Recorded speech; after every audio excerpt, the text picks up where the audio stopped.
Trajectory तक का हम लोगों ने कर लिया था। अब इसके बाद एक यहाँ पर केस है, तो ये केस हम लोग करेंगे और इस केस को करने के बाद देन इससे रिलेटेड जो पॉइंट है उसको समझने के बाद देन हम लोग को क्वेश्चंस करने हैं। तो ये एक यहाँ पर ट्रिक है, जैसे अगर हम ये चीज ना भी बताएं तो भी अगर कोई क्वेश्चन आएगा इस टाइप की कंडीशन पर बेस्ड तो आप उसे कर लेंगे, लेकिन अगर ये पता है तो आप और इजीली उसको कर सकते हैं। तो यहाँ पर अगर आप देखो तो क्या दिखाया गया कि जैसे एक पार्टिकल यहाँ पर है, उसको प्रोजेक्ट किया गया है यू स्पीड से एट एन एंगल थीटा। तो जब ये यहाँ पर पैराबोलिक पाथ पर जाएगा तो किसी भी इंस्टेंट पर, सपोज कर लिया ये पी पॉइंट पर है, पी पॉइंट पर यहाँ पर है, तो ये जो एंगल यहाँ पर दिख रहा है, जैसे इसे हमने सीधे से मिला दिया यहाँ पर पी पॉइंट को। अब ये पी पॉइंट कहीं भी हो सकता है, यहाँ भी हो सकता है, हाईएस्ट पॉइंट पर भी हो सकता है, यहाँ भी हो सकता है, कहीं पर भी हो सकता है। तो ये जो भी पी पॉइंट यहाँ पर है, इसको हमने जब यहां से मिलाया, कहां से, पॉइंट ऑफ प्रोजेक्शन से, मतलब जहां से हमने प्रोजेक्ट किया, और पॉइंट ऑफ इंपैक्ट जहां पर ही गिरेगा जाकर, तो इससे अगर इसे मिलाया गया तो यहां पर जो ये एंगल है अगर अल्फा है, ये एंगल बीटा है, और जिस एंगल पर हमने प्रोजेक्ट किया था वो एंगल थीटा है, तो इसके बीच एक रिलेशन होता है, इन तीनों एंगल्स के बीच एक रिलेशन होता है, tan theta is equal to tan alpha plus tan beta.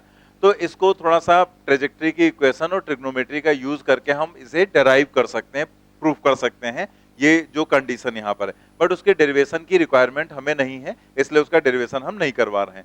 तो हमें सीधे याद रखना है कि इक्वेशन ऑफ ये जो ट्रेजेक्ट्री का जो ये ट्रेजेक्ट्री है, उस पर कहीं पर भी कोई पॉइंट है, उसको अगर पॉइंट ऑफ प्रोजेक्शन और पॉइंट ऑफ इंपैक्ट से मिलाएंगे, अगर ये एंगल अल्फा बीटा है और पॉइंट जहां से प्रोजेक्ट किया है वहां से एंगल ऑफ प्रोजेक्शन जो है वो थीटा है, तो उसके बीच रिलेशन रहेगा tan theta is equal to tan alpha plus tan beta. ठीक है, अब इसी से रिलेटेड यहां पर एक पॉइंट है जो हम लोगों को यहां पर समझना है।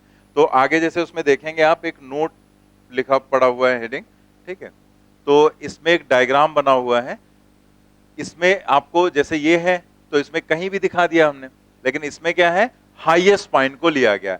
तो अगर ये हाईएस्ट पॉइंट यहां पर है और इसे मिलाया गया तो ये दोनों एंगल अल्फा ही तो हो जाएंगे, क्योंकि जब हाईएस्ट पॉइंट है तो चूंकि सिमेट्री रहती है, तो इधर का एंगल इधर का एंगल दोनों सेम रहेंगे और ये एंगल यहां पर थीटा है। तो जरा लिखेंगे यही नोट में,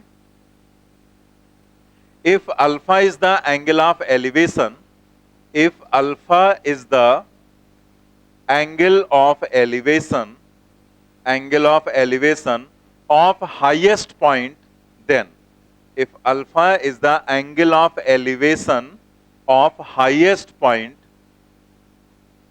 then, ठीक है, हाईएस्ट पॉइंट का angle of elevation, angle of elevation मतलब हॉरिजॉन्टल से जितने एंगल पर, ऐसे आप समझ लो कि आप इसको देख रहे हैं तो इस लाइन के थ्रू देख रहे हैं, ठीक है, यहां से सीधे, तो ये जो एंगल बनेगा ये एंगल ऑफ एलिवेशन हो गया। तो यहां पर अगर ऐसी कंडीशन है तो हम लोग क्या लिखेंगे, then tan theta is equal to tan alpha plus tan alpha, जहां बीटा है वहां भी अल्फा हो जाएगा, तो ये एक तरह से हो जाएगा tan theta is equal to 2 times tan alpha. तो यहां से हम tan अल्फा लिख सकते हैं, tan alpha is equal to 1/2 tan theta.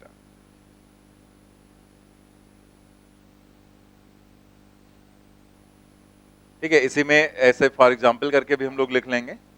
For example मान लेते हैं यहां पर थीटा की वैल्यू 45 डिग्री है। If theta is equal to 45 degree, then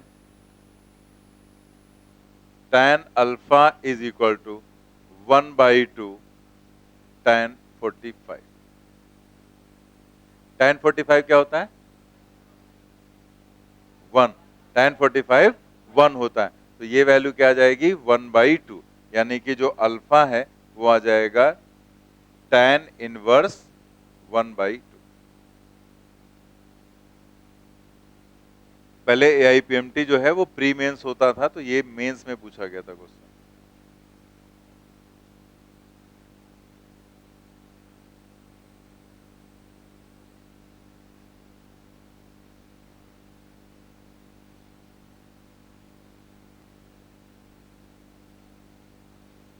तो इस पर बेस्ड क्वेश्चन, जैसे ये भी एक क्वेश्चन ही है, हाईएस्ट पॉइंट के लिए पूछ दिया गया, और भी ऐसे क्वेश्चंस इस पर बनाए जा सकते हैं।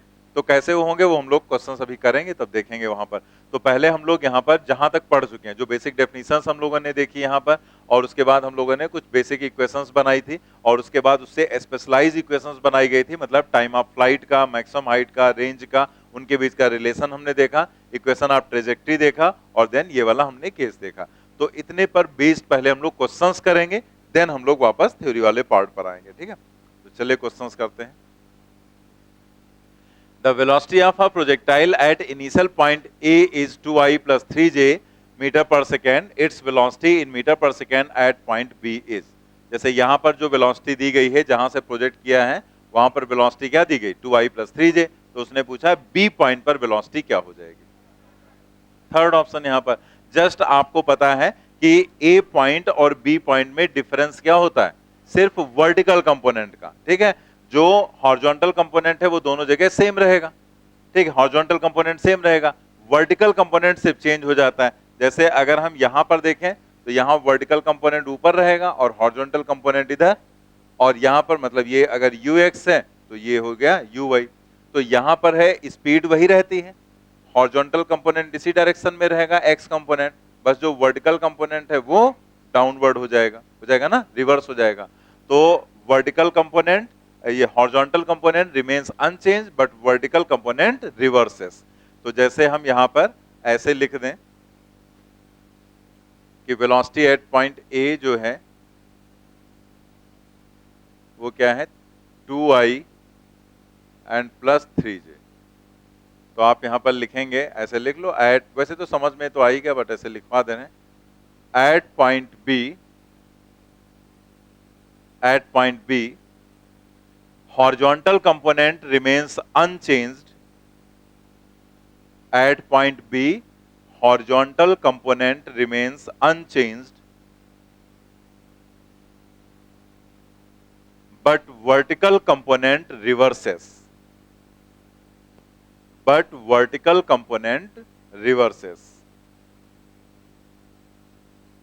लेकिन जो वर्टिकल कंपोनेंट है वो रिवर्स हो जाएगा। therefore VB is equal to 2i minus 3j। VB is equal to 2i minus 3j, ठीक है। तो 2i minus 3j मतलब थर्ड ऑप्शन यहाँ पर करेक्ट हो जाएगा। तो सिंपल सा क्वेश्चन, ये पहली बार पूछा गया था जब नीट हुआ था, तो वही AIPMT 2013 में, उसमें ये क्वेश्चन पूछा गया था, ठीक है। तो समझ लो कुछ क्वेश्चन में सॉल्व नहीं करना था, बस हमें ये पॉइंट दिमाग में हिट करना था कि यहाँ पर जो हॉरिजॉन्टल कंपोनेंट है उसमें कोई चेंज होना नहीं, वर्टिकल कंपोनेंट को रिवर्स करना है, तो बस उसका साइन चेंज कर देना था, ठीक है। नेक्स्ट देखते हैं। A projectile is thrown in the upward direction making an angle of 60 degree with the horizontal direction with a velocity of 160 meter per second. Then the time after which its inclination with the horizontal is 45. अब जैसे यहाँ पर देखो, आपको उसने ये जो दिया है कि द टाइम उसने पूछा है आपसे कितने समय के बाद उसका इंक्लाइनेशन 45 हो जाएगा। तो आप सोचो जरा कि जैसे ये जो एंगल दिया गया है ये क्या है, ये एंगल क्या है, थीटा है ना, थीटा 60 डिग्री दिया गया है, और जो स्पीड आपको दी गई है u, लो शुरू हो गया, u is equal to 160 metre पर सेकेंड, और जो अल्फा की वैल्यू, ये अल्फा ही तो होगा ना, जो हम लोगों ने प्रोजेक्ट ट्रेजेक्ट्री बनाई थी उसमें स्टार्टिंग का एंगल थीटा और कुछ समय के बाद का एंगल क्या दिखाया गया था, अल्फा। डायग्राम में आप देख लो, कुछ समय के बाद का एंगल अल्फा दिखाया गया था ना, तो इसका मतलब ये क्या होगा, अल्फा 45 डिग्री, ठीक है। अब जी की वैल्यू आपको 10 दी गई, उसने पूछा है टाइम, तो जैसे ही अल्फा आया तो अल्फा से रिलेटेड जो इक्वेशन है वो आपको याद आ जानी चाहिए कि tan alpha is equal to आपको क्या बताया गया था। तो वो इक्वेशन हम लोग लिखेंगे और फिर हम लोग समझ जाएंगे कि यहां पर हमें आगे क्या करना है, ठीक है। तो बताओ tan अल्फा की रिलेशन क्या था, tan alpha is equal to u sin theta, u sin theta minus gt and divided by u cos theta, ठीक है। अब जैसे आपको रिलेशन याद आ गई, पहले तो आपको ये दिमाग में आया कि अच्छा अल्फा दिया गया, तुरंत अल्फा से हमारे दिमाग में आया कि अल्फा दिया गया तो tan अल्फा, हमने कुछ अल्फा का रिलेशन पढ़ा था कि नहीं, तो tan alpha is equal to formula हमारे दिमाग में आ गया। तो अल्फा आपको पता है, थीटा पता है, u पता है, g की वैल्यू पता है, सिर्फ अननोन क्या है t, निकल आएगा, यहाँ पर वैल्यू डाल दो, सॉल्व कर लो, करो साथ में।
First option.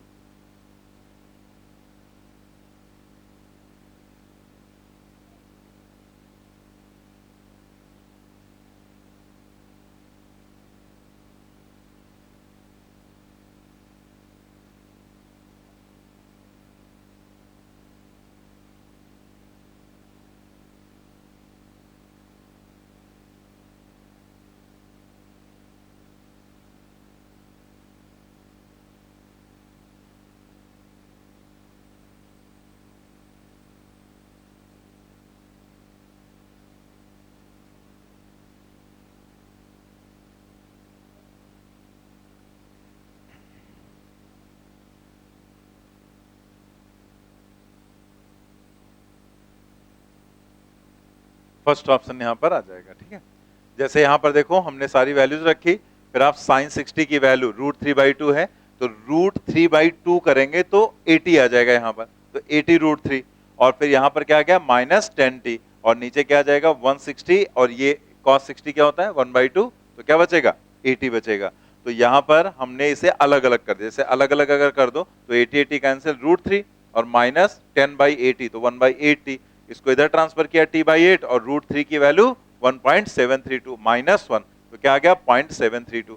अब आप t लिखेंगे तो 8 से मल्टीप्लाई कर दो, इसको 8 को इधर मल्टीप्लाई कर दो, तो क्या आ जाएगा 5.856, या फिर अगर हम 6 को राउंड ऑफ कर दें तो 5.86 आ जाएगा, दैट मींस फर्स्ट ऑप्शन, ठीक है।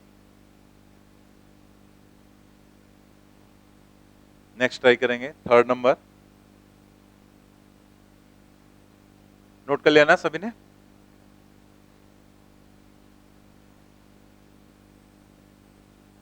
नेक्स्ट ट्राई करिए थर्ड नंबर का क्वेश्चन।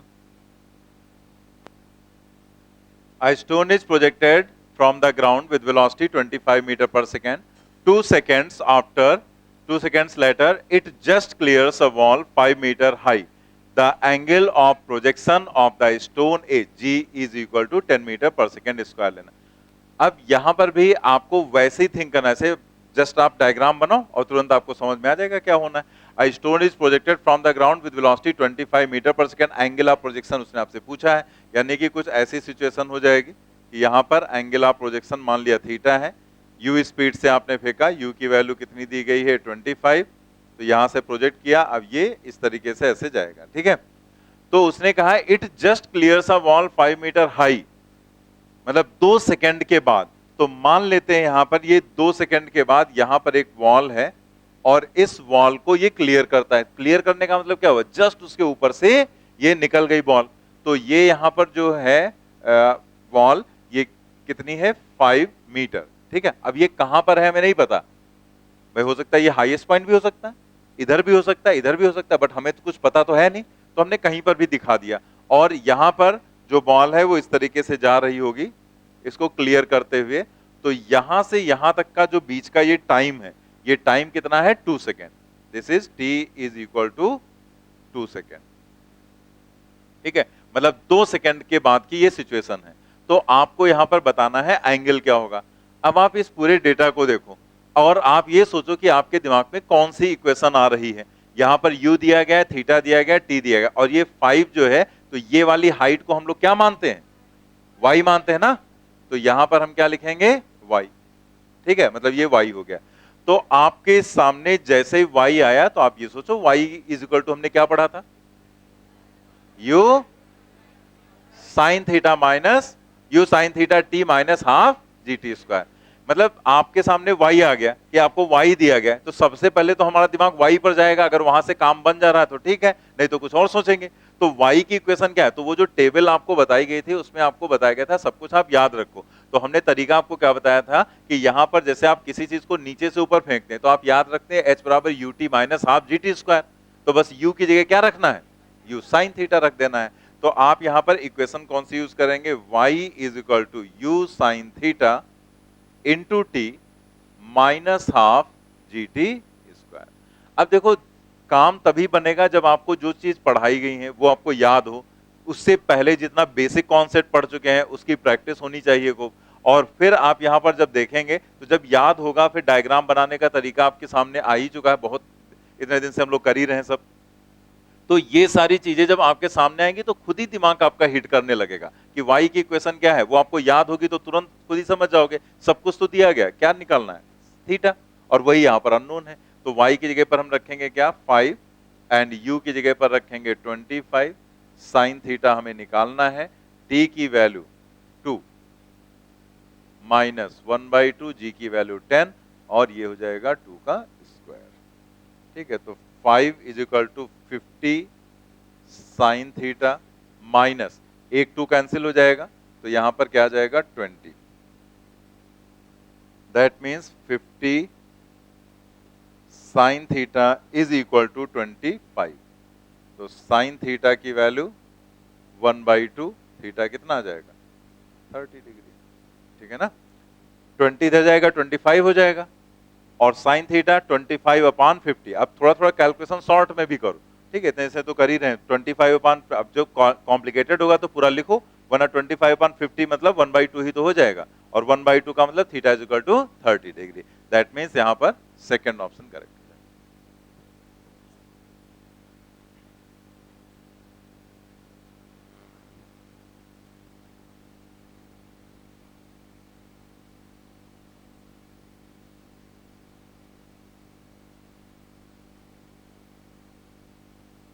नोट कर लिया ना, चलिए अगले क्वेश्चन पर आ जाते हैं। Question number 4, the range of a particle when launched at an angle 15 degree with the horizontal is 2.5 kilometre. मतलब कोई पार्टिकल है, उसकी रेंज कितनी है, जब उसको लॉन्च किया जाता है 15 डिग्री पर तो उसकी रेंज कितनी है 2.5 किलोमीटर।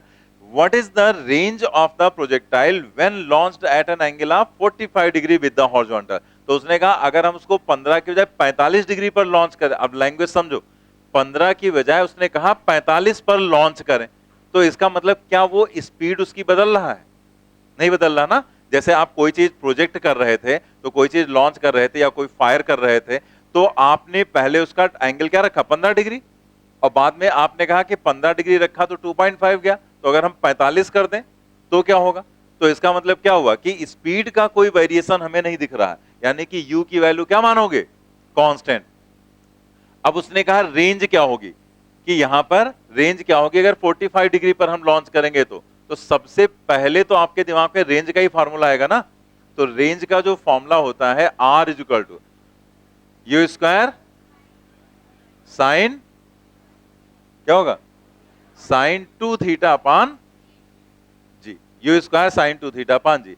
अब आप देखो यहां पर उसने कहा है कि सिर्फ उसने एंगल चेंज किया है, बाकी कुछ नहीं, तो इसका मतलब यू स्क्वायर अपान जी, इतना जो पार्ट है ये क्या हो जाएगा, कांस्टेंट हो जाएगा। ठीक है, दैट मींस यहां पर r डायरेक्टली प्रोपोर्शनल हो जाएगा साइन 2 थीटा के।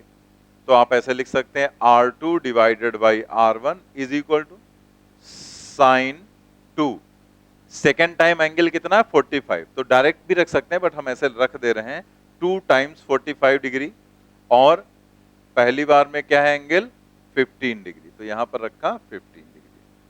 तो इसका मतलब ये हो गया साइन 90, और नीचे हो जाएगा साइन 30। ठीक है, साइन 90 की वैल्यू 1, तो ये R2 की वैल्यू हो जाएगी R1 और साइन 91 और ये हो जाएगा 1/2 साइन 30 1/2। तो मतलब क्या हो गया, ये 2 टाइम्स R1 और 2 टाइम्स R1 का मतलब 2 into 2.5 that is equal to 5 kilometre. ठीक है, फोर्थ ऑप्शन करेक्ट।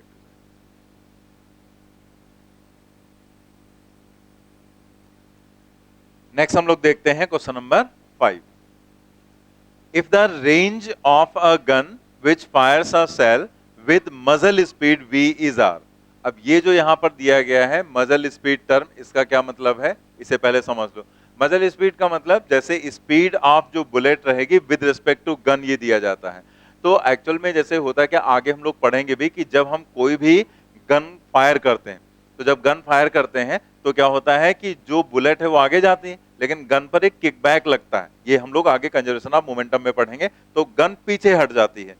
तो इसका मतलब यहां पर एक करेक्शन के लिए बस सिर्फ दिया गया है कि सब कुछ एक्यूरेट आप समझे कि गन पीछे हट गई तो इसका मतलब आपका जो पॉइंट ऑफ प्रोजेक्शन है वो पीछे चला गया। लेकिन अगर कह दिया गया मजल स्पीड यहां पर है, मतलब जो बुलेट फायर की जा रही है वो विद रेस्पेक्ट टू गन, तो जिसके रेस्पेक्ट में हम किसी चीज को फेंकते हैं वो चीज रेस्ट में अज्यूम कर ली जाती है। ठीक है, तो जो भी ये एक्चुअल में रिलेटिव वेलोसिटी में पूरा कॉन्सेप्ट आता था, बट रिलेटिव वेलोसिटी हम लोगों ने इस बार पढ़ा नहीं ना अभी, क्योंकि जरूरत नहीं थी उसकी। तो इसलिए यहां पर आप ये समझेंगे कि बस एक करेक्शन के लिए दिया गया है कि इसका मतलब ये हो गया कि जो हम पीछे की तरफ वहां पर अज्यूम करते हैं वो पॉइंट वहां पर नहीं है। मजल स्पीड का मतलब कि गन रेस्ट में मानेंगे और उसको रेस्ट में मानते हुए जो स्पीड वहां पर जाएगी वही स्पीड आपको दी गई, यानी कि पॉइंट ऑफ प्रोजेक्शन जो है वो पीछे नहीं भागेगा। बस इतना आपको समझना है। तो आप एक लाइन लिख लो यहां पर, जैसे ऐसे करके यहां पर कि मजल स्पीड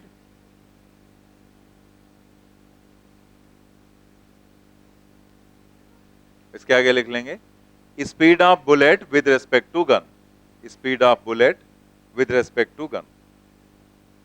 तो जो भी हम लोग पार्टिकल प्रोजेक्ट करते हैं उसकी जो स्पीड लेते हैं u, ये वही स्पीड दी गई है और इसमें कुछ नहीं। Then the angle of elevation of the gun is, तो मतलब किस एंगल पर आपने प्रोजेक्ट किया। जैसे अगर गन का एंगल आपने ऐसे रखा है, ठीक है, ये गन है यहां पर, तो ये जो भी यहां से बुलेट निकलेगी वो हॉरिजॉन्टल से इसी एंगल पर तो निकलेगी।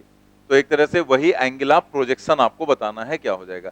लेकिन अगर आप यहां पर क्वेश्चन में देखें तो यहां कोई चीज आपको दी तो गई नहीं है कि कुछ आप यहां कैलकुलेशन करेंगे बैठ के। क्या दिया उसने, कहा इस स्पीड से निकला, ये उसकी रेंज है। तो बाकी और कोई चीज दी ही नहीं गई है, जस्ट उसने पूछा थीटा क्या होगा। तो मतलब हम आर का फार्मूला ही सीधे लिखेंगे और उसी को रीअरेंज कर देंगे। आर का फॉर्मूला क्या होता है, R is equal to u square sine 2 theta and divided by g. बस यहां पर यू ना यूज करके हम उसकी जगह पर यूज कर लेंगे वी, क्योंकि उसने सिंबल वी दे रखा है तो आप वी, बस वी दिया है आर दिया, थीटा ही तो निकालना है। तो क्या करेंगे, यहीं से साइन थीटा निकालकर हम बता देंगे। दैट मीन्स साइन 2 थीटा की वैल्यू जो है वो क्या है, g R divided by v square. तो 2 थीटा क्या हो जाएगा, ये हो जाएगा sine inverse g R divided by v square, और या फिर साइन इनवर्स, और या फिर theta is equal to 1/2 sine inverse g R divided by v square. Fourth option correct हो जाएगा। मतलब इसमें कुछ करना नहीं था, जस्ट आपको उसी इक्वेशन को रीअरेंज करके उसमें से थीटा निकालकर आपको बता देना था क्या होगा।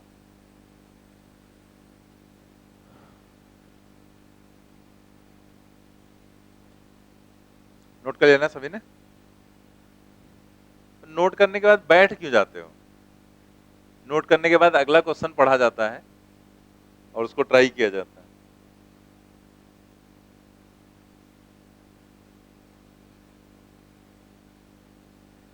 If time of flight of a projectile is 20 second, time of flight मतलब टी की वैल्यू आपको दी गई है यहां पर कितना 20 सेकेंड, एंड रेंज आर आपको दिया गया है कितना 500 मीटर। The maximum height attained by it will be, maximum height यानी कि कैपिटल एच की वैल्यू आपको निकालनी है। यहां पर क्या आएगा, सीधे आपको इक्वेशन बस याद है, अगर एच और टी का रिलेशन आपको बताया गया था, एच इक्वल टू क्या बताया गया था 1/8 GT स्क्वायर, ठीक है ना, हाफ GT स्क्वायर मत यूज कर लेना, 1/8, g की वैल्यू 10 और t स्क्वायर का मतलब 400 हो जाएगा, 20 का स्क्वायर 400, तो यहां पर कितना आ जाएगा 500 मीटर। तो सेकंड ऑप्शन यहां पर करेक्ट हो जाएगा। और इसमें आपको जो ये रेंज दी गई थी 500 मीटर, इसका कोई यूज नहीं था, यहां पर कोई रोल नहीं था, क्योंकि h अगर इतना है तो t और h का रिलेशन हमें पता है, h इतना है तो t इतना ही होगा जो यहां पर, या t इतना है तो h इतना हो जाएगा, ठीक है।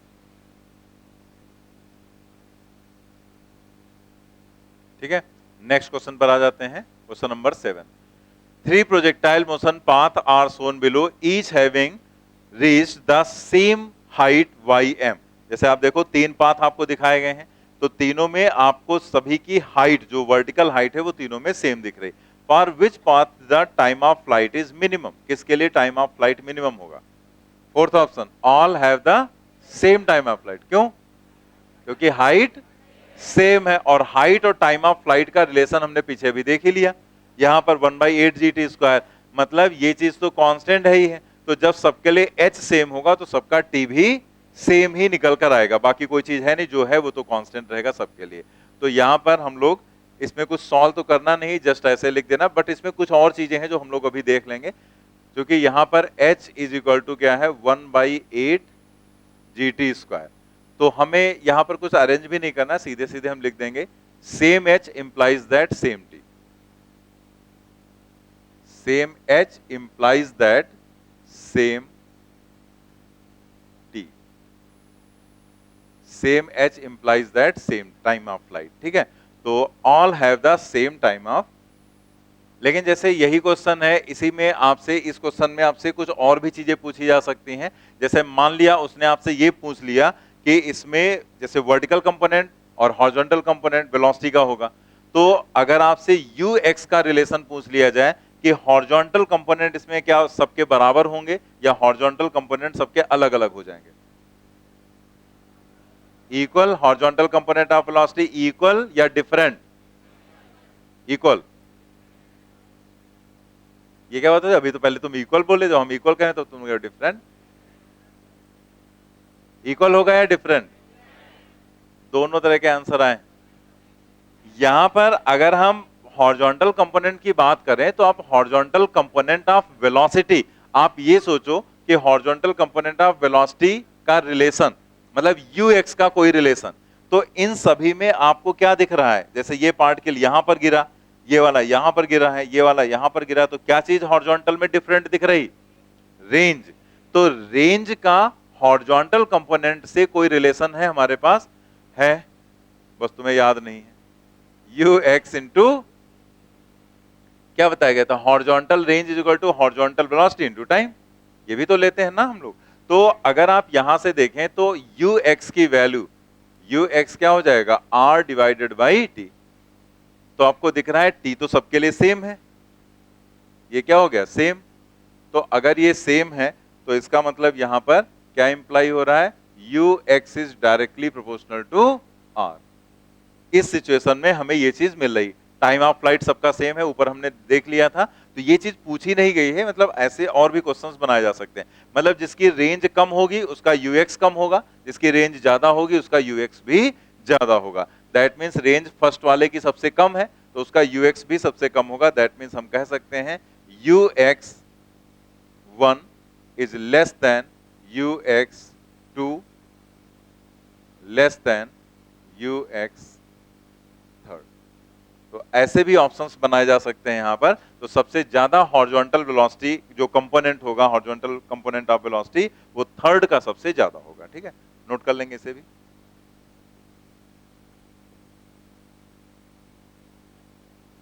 ये चीज अलग से आपको बताई जा रही, नोट में उसी में क्वेश्चन में कर लेंगे आप।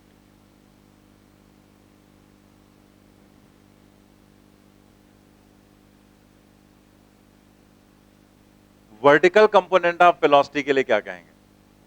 You y. U y same रहेगा या ऐसे उसमें भी होगा? यू वाई सेम रहेगा। क्यों? मैक्सिमम हाइट सेम है। हा? अरे जी तो हॉरिजॉन्टल के लिए भी सेम ही था। यू वाई का रिलेशन अगर आप देखेंगे तो यहां पर अगर वर्टिकल में हम देख रहे हैं तो हाइट सबकी सेम है ना, तो सोचेंगे तो वहीं से ना, थिंक वहीं से करेंगे।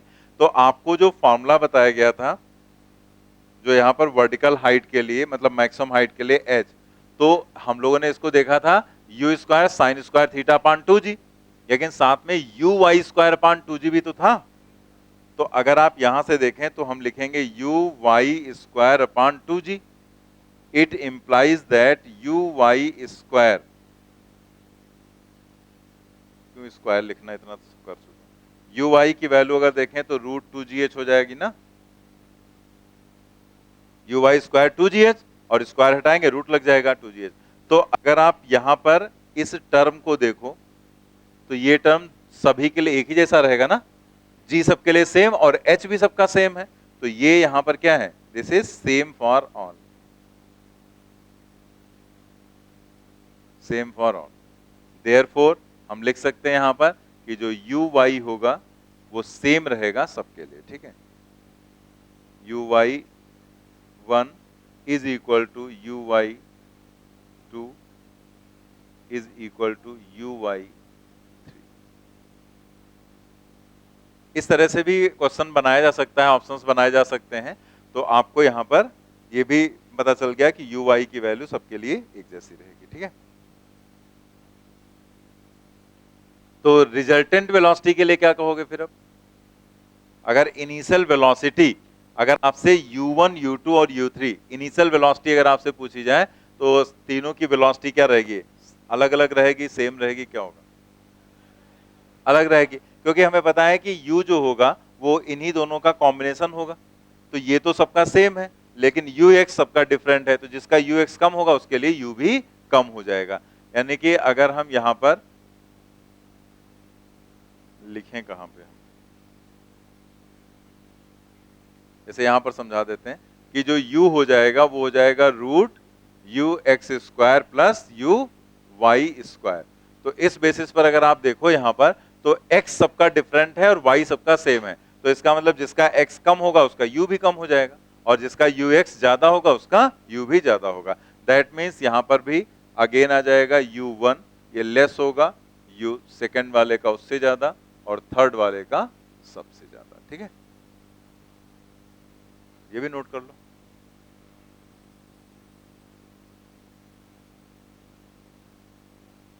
अब जैसे यही क्वेश्चन है, इसमें ये सारी चीजें हम हटा दें यहां से और इसमें हम स्टेटमेंट्स बना दें। जैसे यहां पर एक स्टेटमेंट बना दिया all have the same time of flight, दूसरा स्टेटमेंट बना दिया गया all have the same horizontal component of velocity, तीसरे में बना दिया all have the same vertical component of velocity. तो हमें पता है टाइम ऑफ फ्लाइट सेम है, वर्टिकल कंपोनेंट सेम है, लेकिन हॉरिजॉन्टल सेम नहीं है।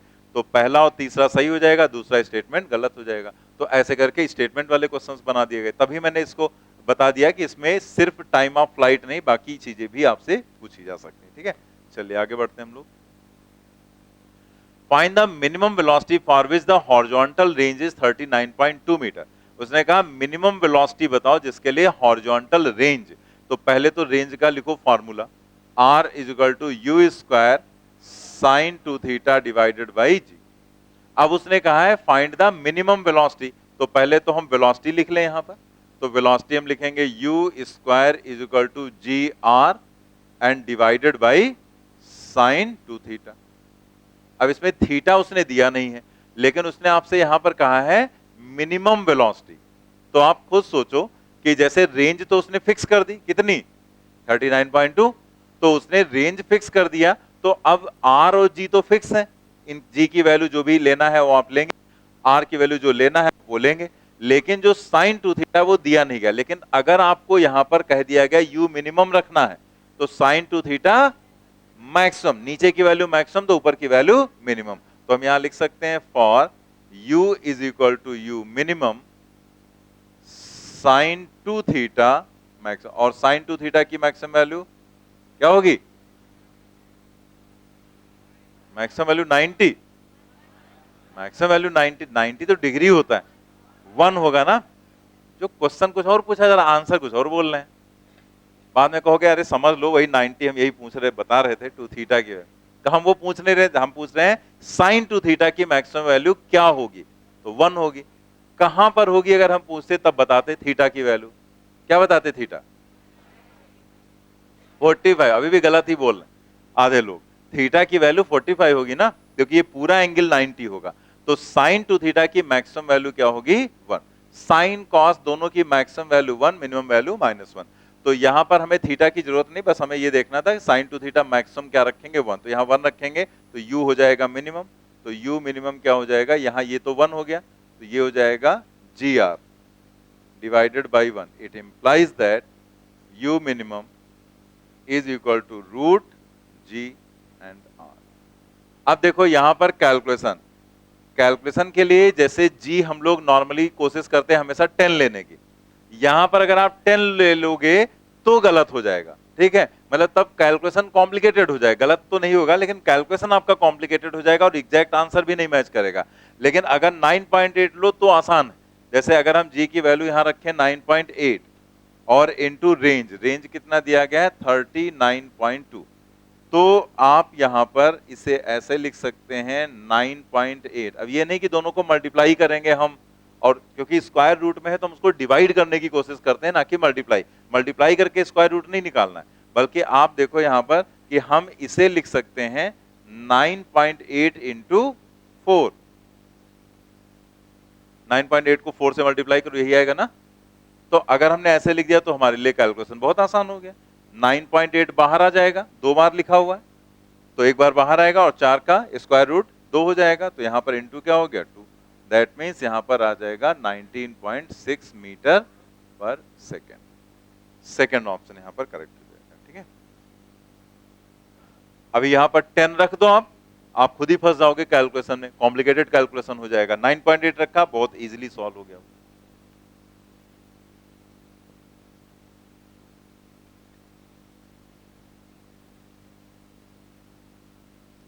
नोट कर लेना आपने। चलिए नेक्स्ट क्वेश्चन पर आ जाते हैं।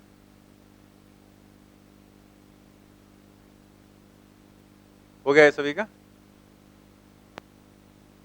The height y and the distance x along the horizontal plane of a projectile on a certain planet with no surrounding atmosphere are given by y is equal to 80 minus 5t square। उसने y की value आपको दे रखी है और x दिया है 60 metre. तो आप यहां पर देखो, जैसे पहले भी लिखना नहीं कुछ, देख लेते हैं एक बार कि y की वैल्यू उसने आपको दी है 8,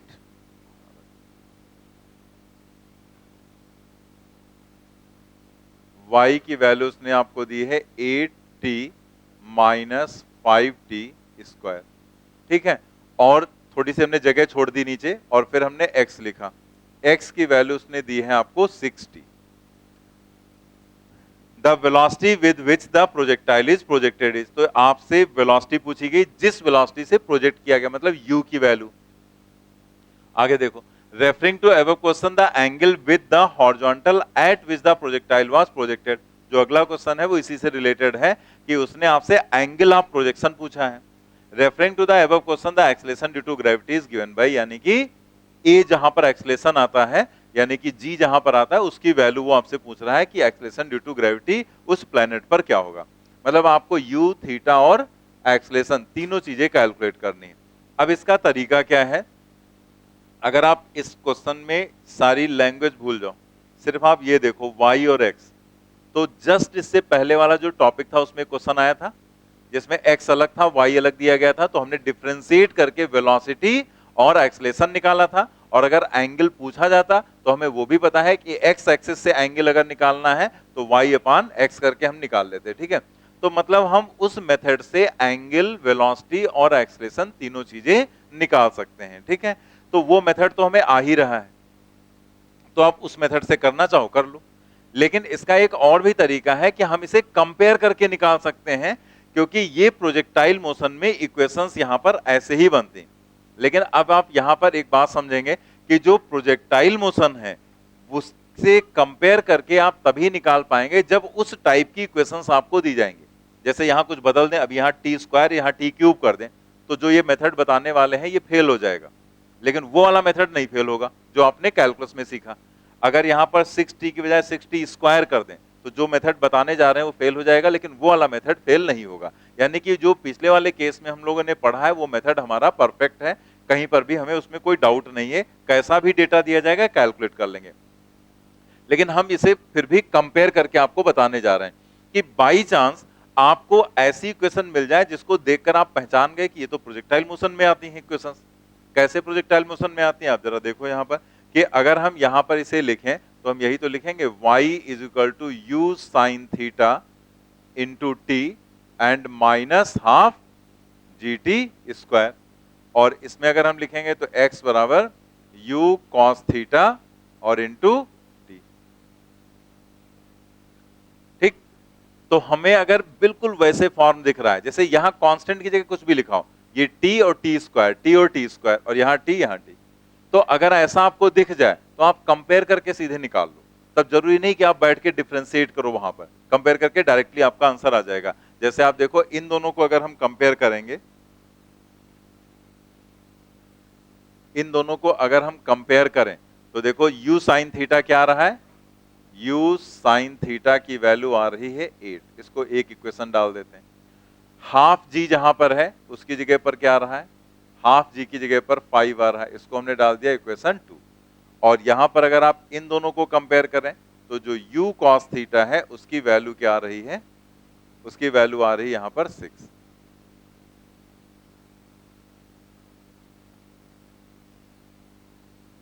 और ये हो गई तीसरी इक्वेशन।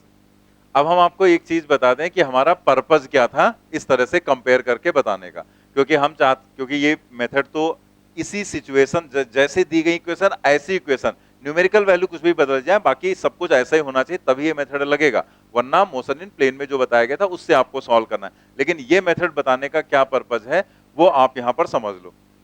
यहां पर हमें बताना था एक मैथमेटिकल कैलकुलेशन, जैसे कहीं u साइन थीटा और u कॉस थीटा, और ये बहुत जगह पर आएगा पूरी फिजिक्स में, बहुत जगह पर ऐसे कैलकुलेशन आते हैं, u sine theta u cos theta. Electric field में होगा तो e sine theta e cos theta, Newton's law वगैरह में पढ़ेंगे तो t sine theta t cos theta, tension वहां पर आ जाते, तो बहुत जगह पर ऐसा कैलकुलेशन आता है। तो अगर आपके सामने ऐसा कैलकुलेशन है तो इसमें अगर आपको u की वैल्यू निकालना है तो आप इन दोनों को स्क्वायर करके ऐड करेंगे, मतलब आपको क्या करना है 1 स्क्वायर प्लस 3 स्क्वायर करना है, दोनों इक्वेशंस को स्क्वायर करेंगे। तो जरा देखते हैं स्क्वायर करने पर क्या मिलेगा, u square sine square theta plus u square cos square theta is equal to sine square theta मतलब 64 और 6 का स्क्वायर 36।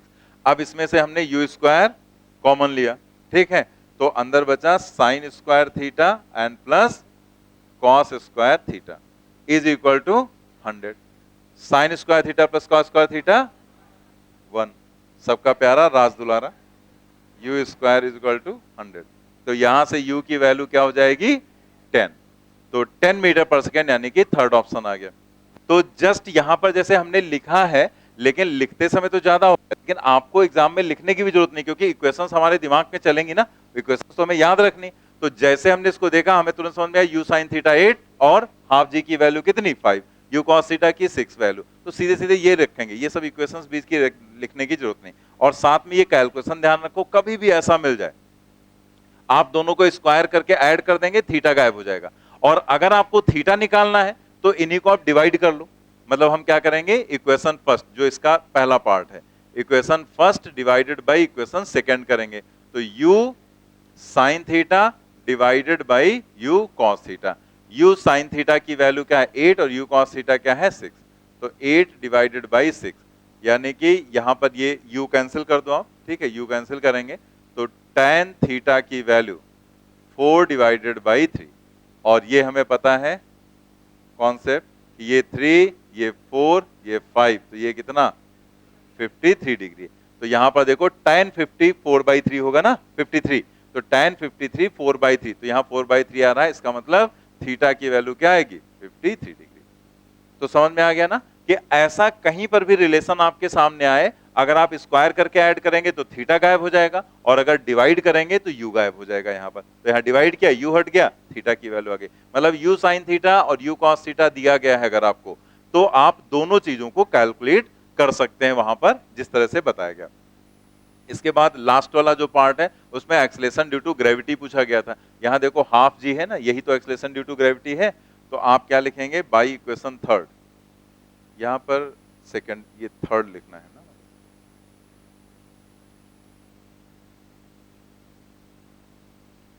देखो फर्स्ट और थर्ड को स्क्वायर किया था ना, फर्स्ट है ये थर्ड, सेकंड इक्वेशन से, तो यहां पर हो जाएगा by equation two, by equation two. Equation two से हाफ जी की वैल्यू क्या है, 5, तो जी की वैल्यू क्या आ जाएगी, 10 मीटर पर सेकेंड स्क्वायर। सारे पार्ट यहां पर हो गए। पहले ये 9 नंबर नोट कर लो, फिर 10 number.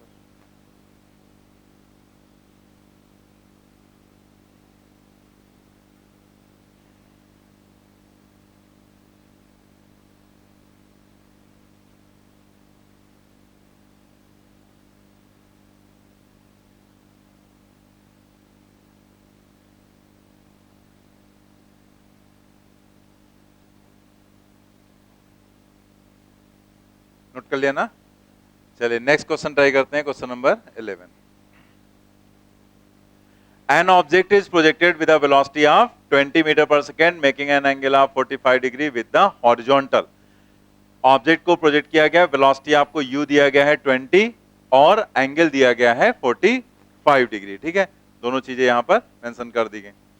The equation of the trajectory is h is equal to, जहां y लिखते हैं वहां पर h उसने लिख दिया ax minus bx square, where h is the height, x is the horizontal distance, a and b are the constant, the ratio a is to b। अब उसने यहां पर वही प्रोजेक्टाइल मोशन वाली कंडीशन दी, जैसे हॉरिजॉन्टल से 45 डिग्री पर प्रोजेक्ट किया गया उसे, तो पैराबोलिक पाथ यहां पर बनाते हुए जाएगा, क्योंकि इक्वेशन वही दी गई ना, बस y की जगह पर h दे दिया गया। तो आपको a और b का रेशियो बताना, तो अगर आपको a और b की वैल्यू पता चल जाए तो रेशियो भी निकाल दोगे आप। अब ये a और b कैसे पता चलेगा, तो आप यहां पर पहले लिखो equation h is equal to a minus ax minus bx square, ये तो आपको दिया गया है। अब आप ये सोचो कि ये जब इक्वेशन, जो भी एक कहानी दी गई है, ये वही पैराबोलिक पाथ मतलब प्रोजेक्टाइल मोशन की कहानी, तो फिर प्रोजेक्टाइल मोशन की जो इक्वेशन होती है y इज इक्वल टू, तो y की जगह हम h लिख ले रहे हैं इसके हिसाब से देखकर, तो h इज इक्वल टू क्या फॉर्मूला होता है, y is equal to x tan theta. तो हम यहां पर लिखेंगे जैसे ये लिखा वैसे लिखना, तो हम tan थीटा पहले लिख ले रहे हैं और इंटू x tan थीटा लिखो, चाहे tan थीटा इंटू x लिख दो, x tan theta minus g x square upon क्या होता है 2u square cos square theta. अब अगर आप इन दोनों इक्वेशंस को देखो कंपेयर करके फर्स्ट और सेकंड को, तो आपको पता चल जा रहा है कि जो ये वाली वैल्यू है इसी को हम क्या कहेंगे, a। x अगर देखो यहां पर दोनों जगह है, तो जो इसके साथ लिखा है वही क्या है यहां पर a, क्योंकि कंपेयर करेंगे ना, ये इक्वेशन आप ट्रेजेक्टरी है, बस इसमें tan थीटा की जगह क्या लिख दिया गया a।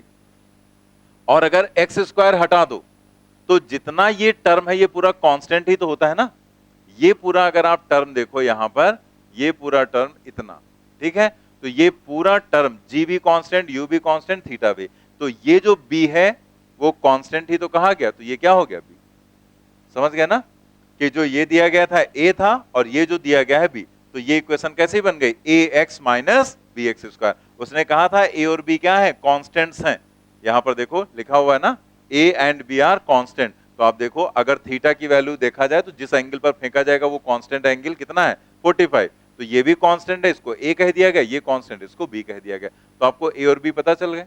अब आप उसका रेशियो निकाल सकते हैं, जैसे a की वैल्यू जो यहां पर है, लिखो लिखो जल्दी, अब क्या करना है उसका, a की वैल्यू क्या हो जाएगी tan थीटा, मतलब क्या हो जाएगा tan 45, और tan 45 का मतलब 1।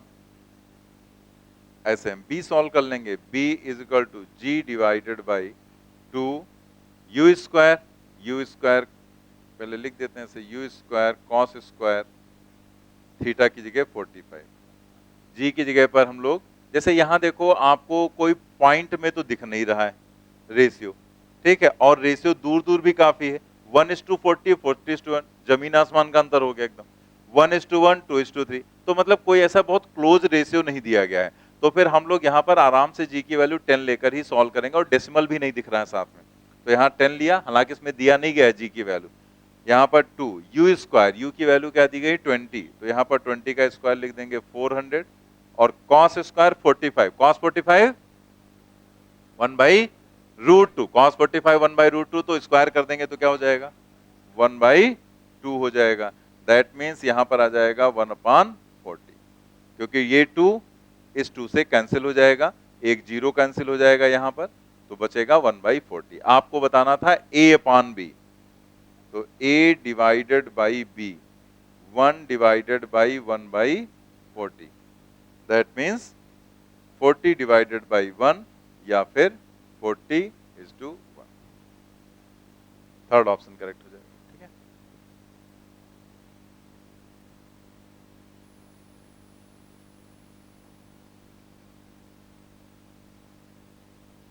नोट कर लिया। नेक्स्ट हम लोग आ जाते हैं क्वेश्चन नंबर 12 पर। A projectile thrown with a speed v at an angle theta has a range r on the surface of earth. Surface of earth पर जो प्रोजेक्टाइल है उसकी रेंज क्या है r और प्रोजेक्शन का एंगल क्या है थीटा। फॉर सेम v, मतलब सेम स्पीड वही है, it's range on the surface of moon will be. Moon पर उसकी रेंज आपसे पूछी गई है, क्या हो जाएगी। तो आप यहां पर जैसे जो रेंज है उसका फॉर्मूला पहले लिखो, तो रेंज इज इक्वल टू होता है u square sine 2 theta and divided by g. अब उसने यहां पर आपसे कह दिया है कि u मतलब स्पीड सेम ही रखना है, बस सिंबल v दे दिया तो उसे कोई लेना देना है नहीं। ठीक है, और साथ में उसने क्या कहा, for same v and it's range, sorry इसमें कुछ छूट गया यहां पर, एंड शायद थीटा भी है ना, for same v and theta, यहां पर थीटा छूट, same v and theta it's range on the surface of moon. तो इसका मतलब यहां पर जो थीटा है वो भी सेम हो गया। तो अगर ये दोनों चीजें यहां पर सेम हो गई हैं तो इतना पार्ट तो यहां पर हो गया कांस्टेंट, कांस्टेंट हो गया ना। तो इससे रिजल्ट क्या निकला, r is inversely proportional to g। अब आगे बिना सॉल्व के हम लोग कर सकते हैं। अगर हमें यह पता है कि अर्थ पर अगर g है एक्सेलरेशन ड्यू टू ग्रेविटी, तो मून पर कितना होता है g बाई, ये तो नॉर्मली सबको पता रहता है, जनरल नॉलेज की बात है, g एंड g/6। तो अगर आपको नहीं भी पता है तो ये पॉइंट हम लोग आगे ग्रेविटेशन में भी पढ़ते हैं तो वहां पर भी आ जाता है, बट ये हम लोग याद ही रखते हैं कि मून पर g/6 होता है। ठीक है, दैट मीन्स यहां पर ऐसे आप लिखना चाहें लिख लें कि g जो है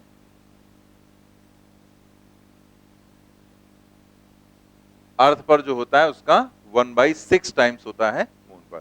तो आप उसके बेसिस पर यहां पर लिख सकते हैं। अब वैसे तो ऐसे क्लियर हो गया कि जब ये g की वैल्यू 1/6 कर देंगे तो 6 ऊपर चला जाएगा, तो r क्या हो जाएगा 6 टाइम्स हो जाएगा। 6 टाइम होने का मतलब आंसर यही आएगा 6r। तो बाकी लिखने के लिए आप ऐसे लिखना चाहें लिख सकते हैं, moon and r e earth, g earth and g ई का मतलब हमने पूरा नहीं लिखा, एम का मतलब मून हो गया, ई का मतलब अर्थ हो गया। तो जो मून पर है वो है g/6, GE डिवाइडेड बाई 6, तो ये 6 आ जाएगा ना। That means RM is equal to 6 times RE या फिर 6R। सेकेंड ऑप्शन करेक्ट हो जाएगा। तो इसमें लिखने की जरूरत नहीं थी, यहीं से क्लियर हो गया था कि G अगर 1/6 होगा तो रेंज 6 टाइम्स हो जाएगी, यानी कि डायरेक्ट समझ में आ गया था 6R। कैसे लिखेंगे वो यहां पर लिखकर हमने दिखा दिया।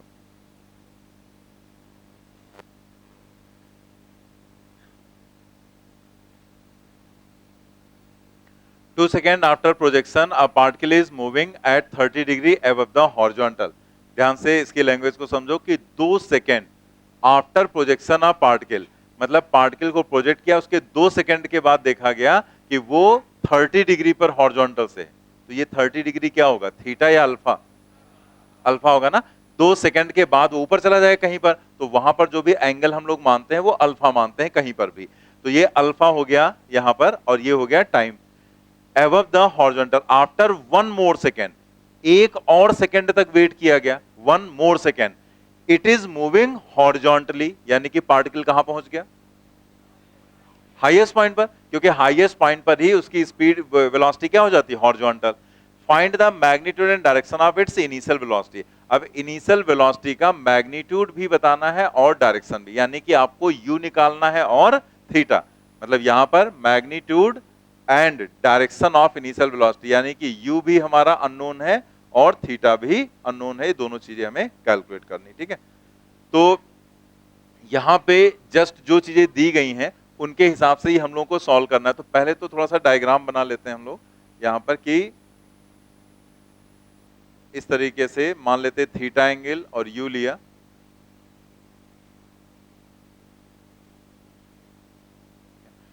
तो किसी भी इंस्टेंट पर मान लेते हैं ये लोकेशन है, यहां पर जब पार्टिकल पहुंचा इस लोकेशन पर, तो यहां से यहां तक का जो टाइम है वो 2 सेकेंड का है।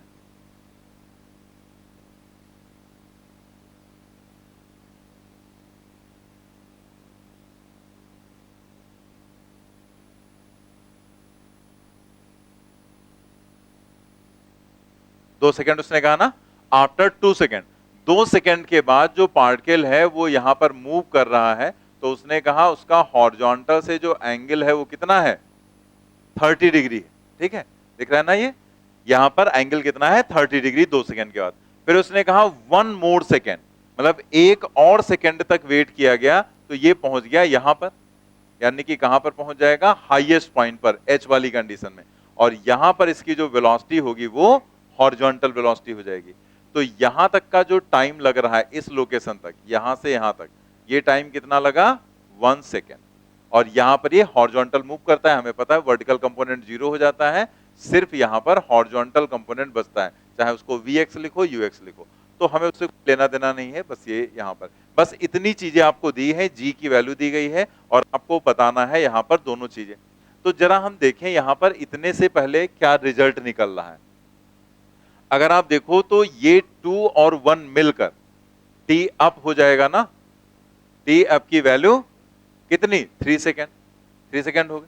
और टी अप का फार्मूला क्या होता है, u साइन थीटा अपान जी, यानी कि यहां से हमें एक चीज पता चल गई कि जो u साइन थीटा अपान जी है इसकी वैल्यू है 3, g की वैल्यू 10, तो इसका मतलब u साइन थीटा जो है उसकी वैल्यू क्या हो गई, 30। ये हमें एक रिजल्ट मिल गया। अब जैसे जब हम जो चीज दी गई वहीं से कुछ स्टार्ट करेंगे तो ये हमें रिजल्ट मिला। अब इसके बाद आपको सोचना यह है कि आगे हम क्या करें, तो आपको u भी निकालना है और थीटा भी निकालना है। तो आप यही सोचेंगे ना यहां पर कि कहीं से u पता चल जाए, तो आपको दिया ही नहीं क्योंकि वो तो आपको निकालना ही अननोन है, थीटा भी कहीं से नहीं पता चल रहा है। अब हमें यहां पर सिर्फ एक ही चीज और पता है, अल्फा, ठीक है, इसका मतलब कुछ अल्फा से ही हमें हेल्प मिलेगी, कुछ आगे ऐसा मिलेगा जिससे हम ये चीजें निकाल सकते हैं। तो अब tan अल्फा का जो फॉर्मूला होता है वही तो लिखेंगे, अल्फा मतलब वही tan अल्फा जो हमने पढ़ा। तो आप जरा यहां लिखो tan अल्फा, क्योंकि हम ये सोच रहे हैं कि अगर u sin थीटा है, तो अभी पीछे एक क्वेश्चन में आपको बताया गया कि अगर u sin थीटा है तो आपको कहीं से अगर u cos थीटा मिल जाए तो आप दोनों चीजें निकाल लेंगे ना, स्क्वायर करके ऐड करके और डिवाइड करके दोनों चीजें आ जाएंगे। तो हम जरा सोचे tan अल्फा की जो इक्वेशन है वो लिखकर, तब समझ में आएगा। tan alpha is equal to u sin theta minus g t and divided by u cos theta, ठीक है। अब यहां पर देखो आपको u sin थीटा, u और थीटा अलग अलग नहीं पता, बट u sin थीटा तो पता है ना 30, और ऐसे ही आपको यहां पर g और t, तो g की वैल्यू भी पता है 10 और t, यहां पर अल्फा कितने समय के बाद एंगल है, 2 सेकंड के बाद, तो t की वैल्यू क्या हो जाएगी 2, ठीक है, मतलब 2 सेकंड के बाद एंगल 30। तो हम यहां पर ऐसे लिख सकते हैं tan 30 is equal to u sin theta की जगह पर 30 माइनस g की जगह पर 10, और टाइम कितना, 2 सेकंड के बाद ये एंगल है, and divided by u cos theta. अब समझ लो क्वेश्चन यहीं पर सॉल्व हो गया तुम्हारा, इसके बाद तो कैलकुलेशन बचा ना। अब यहां पर tan 30 की वैल्यू रखेंगे, u cos थीटा की वैल्यू निकालेंगे, और u cos theta u sin theta दोनों पता हो गए, दोनों को स्क्वायर करके ऐड कर दो, u आ जाएगा, और डिवाइड कर दो, थीटा आ जाएगा, सॉल्व कर लो।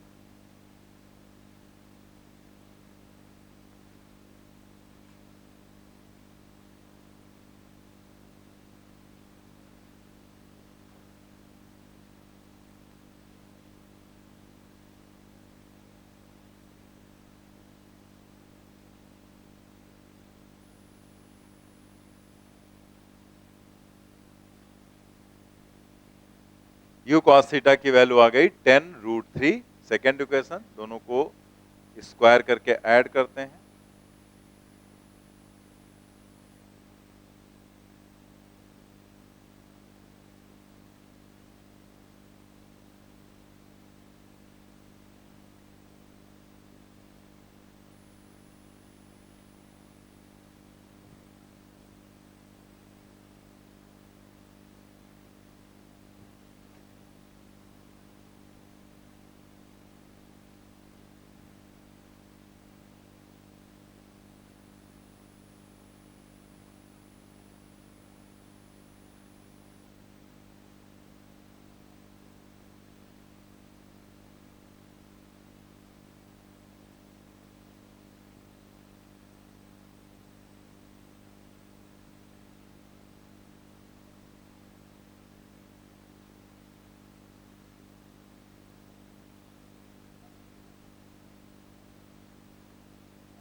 तो यहां पर हमने tan अल्फा रखा, अल्फा की value 30 degree, u sin theta, तो u sin थीटा पूरा 30 था, और g इंटू टी, g 10 और t की वैल्यू 2, और नीचे u cos थीटा बचा।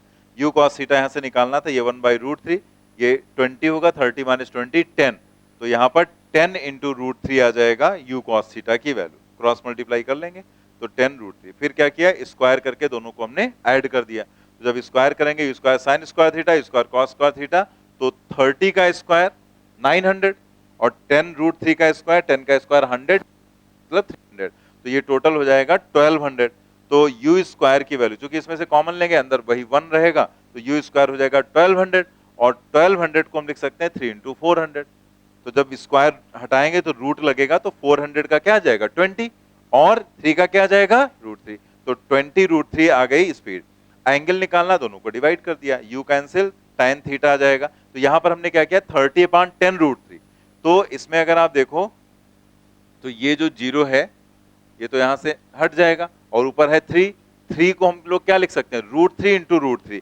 तो जब ऐसे लिखेंगे तो एक √3 कैंसिल हो जाएगा, तो √3 बचेगा, और √3 का मतलब tan थीटा √3, तो थीटा कितना 60 डिग्री। तो आंसर कौन सा आ जाएगा, यहां पर जैसे आप देखो ऐसे दिया गया ना, 20√3 मीटर पर second at 60 degree with the horizontal, तो 20√3 at 60 degree with the horizontal, तो इसका मतलब ये तो सही है। लेकिन जब भी आपको कभी भी किसी क्वेश्चन में ऑल या बोथ की कंडीशन दी जाए, तो दूसरे वाले को भी चेक कर लो कि कहीं वो भी तो नहीं सही। तो एक तो ये सही हमें मिल गया, लेकिन दूसरा क्या है, थर्ड ऑप्शन क्या है, ये वाला, इसमें भी 20√3 मीटर पर सेकेंड, ये भी सही, और उसमें कहा 30 डिग्री विद वर्टिकल। तो आप खुद सोचो कि अगर ये एंगल यहां पर, जैसे अलग से हम दिखा देते हैं बनाकर, कि अगर ऐसे यहां पर आया है, तो ये एंगल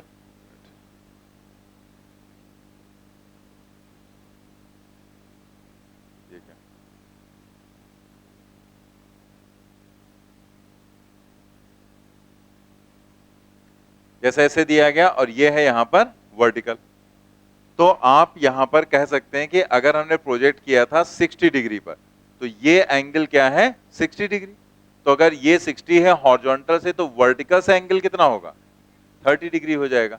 तो ये जो u स्पीड से प्रोजेक्ट किया गया था उस 60 पर, लेकिन वर्टिकल से कहा गया तो 30, तो इसने वही तो कहा एट 30 डिग्री विद वर्टिकल, तो ये भी तो सही होगा ना, ये भी सही, ये भी सही, यानी कि फोर्थ ऑप्शन आपको टिक करना है, बोथ 1 एंड 3 आर करेक्ट। ठीक, ये चाहे तो अपना साइड में बना लो, वहीं पर ध्यान रहेगा आपको। अगर कोई कंफ्यूजन है तो, अदरवाइज तो क्लियर ही हो गया होगा। 30 एंड 60 यानी कि फोर्थ ऑप्शन यहां पर करेक्ट हो जाएगा। हो गया ना। चलिए नेक्स्ट देखते हैं question number 14। A hose lying on the ground shoots a stream of water upward at an angle of 60 degree.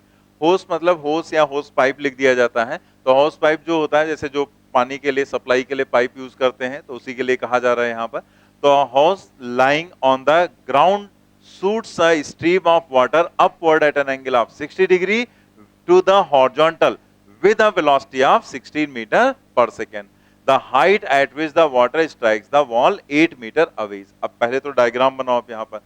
तो जैसे कुछ ऐसी कंडीशन आपको यहाँ पर दिख रही होगी कि ये मान लेते हैं यहाँ पर वॉल है,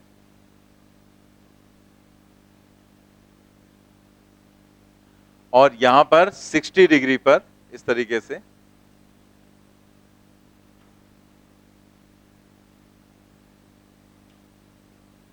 जैसे ऐसे मान लिया यहाँ पर पाइप है यहाँ पे, तो यहाँ पर ये 60 डिग्री पर